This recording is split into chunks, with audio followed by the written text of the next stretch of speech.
যারা বলেন এত সুন্দর করে এগুলো কিভাবে করে, চাইলে আপনারা এইভাবে ট্রাই করতে পারেন।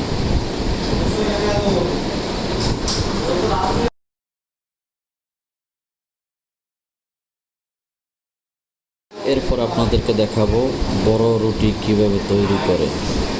চায়নারা একসাথে অনেকগুলো রুটি তৈরি করে এবং দেখুন কিভাবে তৈরি করে, সেটা দেখার একটা অন্য রকমের মজা